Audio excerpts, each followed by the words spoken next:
Subverting expectations seems to be the MO of Rian Johnson. Just look at his contribution to Star Wars The Last Jedi, and that film is riddled with subverting expectations and baiting the audience into thinking one thing and changing it to the other. While I don't feel like that worked as well in The Last Jedi on the whole, this film is designed from the ground up to suit his MO. Welcome to Sam's Cup of Tea. Sam's Cup of Tea.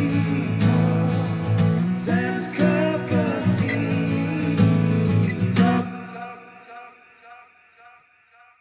So Knives Out was directed by Rian Johnson. It's nice to see him return to the crime noir genre. I feel like this suits his style more than, say the science fiction, established lore-heavy, fan-crazy Star Wars big blockbuster franchise. This is more like an original story. It plays more like an indie film, but with a bloody crazy cast. This has got everybody in it, from Daniel Craig to Chris Evans to Christopher Plummer to Jamie Lee Curtis, Ana de Armas, she's kind of like a newer actress who was fantastic in Blade Runner 2049. So basically, this movie is about a murder. Christopher Plummer plays wealthy crime novelist Harlan Thornberry, and he has a big house and he's got a big family, big huge estate. And he's found the day after this big party dead.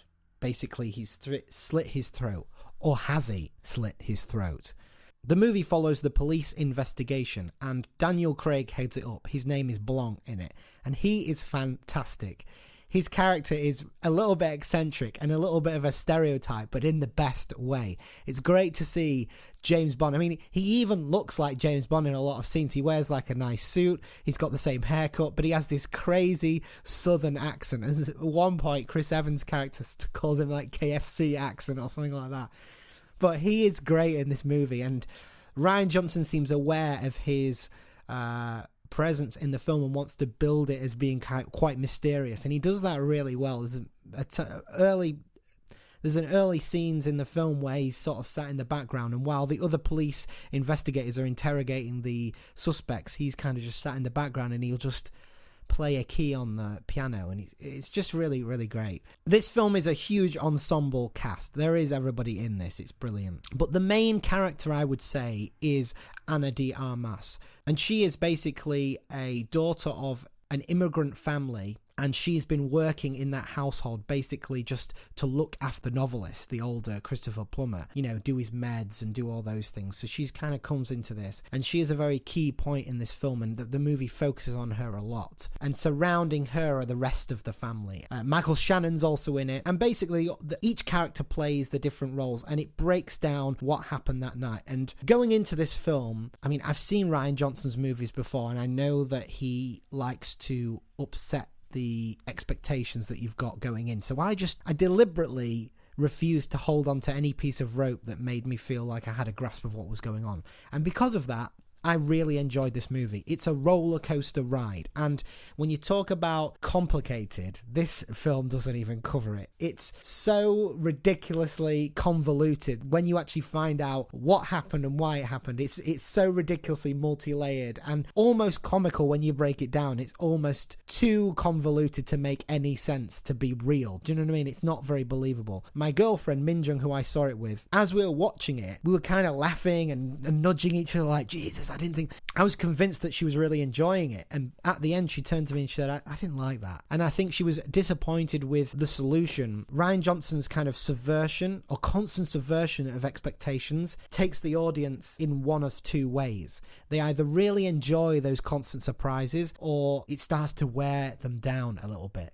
I remember when I watched The Last Jedi, by the time you're sort of 3/4 of the movie in and he's been constantly flipping things on the head, it sort of lost its meaning to me. And I was like, well, this is going to, as soon as something happened and I was like, I could see an expectation or something it was moving towards, I was like, well, that's obviously not going to happen. It's going to be something else. And, it can kind of wear on you. There's a certain integrity that's lost when you keep, pulling the rug out from underneath the audience. I think you only get that a few times in a movie before it starts to lose and contaminate the integrity of the story and the movie.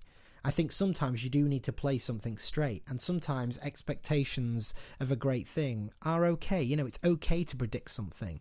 And sometimes, because it's so unpredictable, because Rian Johnson is such a contrarian, sometimes it makes him a little bit more predictable. Once you start to get his rhythm, it can sometimes be, well, oh, this is you start to expect the unexpected, and when you do that, certain things become a little bit like, oh, I saw that coming a little bit.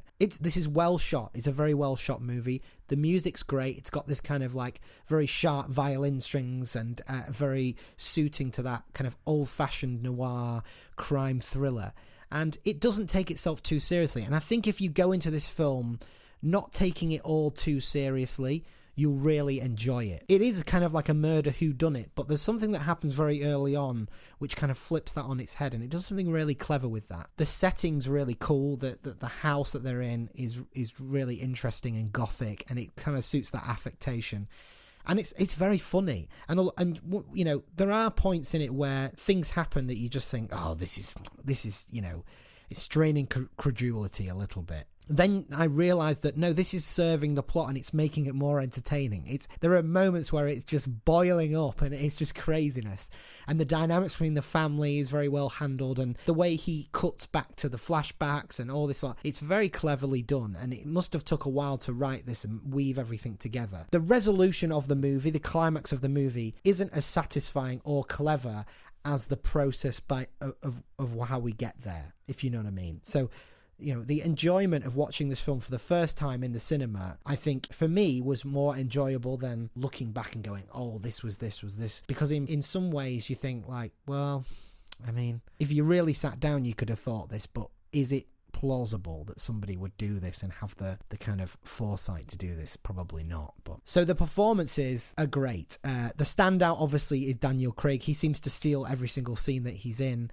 His character just seems like that, and he's in it a lot. So I loved his performance in it. Ana de Armas plays it really well as well. She's kind of like this, she's in the middle of this whole thing. She's a little bit out of her depth. And she's a joy to watch. I mean, she's been great in everything. I first saw her in Blade Runner 2049, and she blew me away as a android kind of girl thing. Oh, it's amazing. Chris Evans also plays a great role. He is sleazy and funny. It's good to see him in something that's not fucking Marvel, because he can act in different ways, and he's got a little bit more to play with in this. But everybody's good in it. Christopher Plummer's smaller role is really great as well. He plays sort of, you know, very aware of his mortality, being an older man. Not that he's going to die or be killed or whatever. I'm not going to spoil what really happens, but you know, this is a film that rewards the strength of character and the characters that are playing a game and following the easy path, and people that are following integrity and following their heart and following what's right and not what just benefits them. It does have a commentary over the top of it, but it is also just you know, I'd say this is equal parts a comedy as it is a thriller, and there's some kind of little scares in there, but it's not really a horror at all. But it's well crafted, and I think this is where Rian Johnson is the best at. I think he needs to stick to this kind of genre, and I mean, I'd be interested to see him do other genres, but it's nice to see him do this other than Star Wars, because he puts a little bit too much credit on subverting the audience, and I think that's a strength in this movie, but also its weakness. I feel like he does it really well in parts, but he does it too much, and that is a criticism you could say about The Last Jedi as well. He kind of overdoes those subversions of expectations a little bit. But yeah, so overall the story's interesting.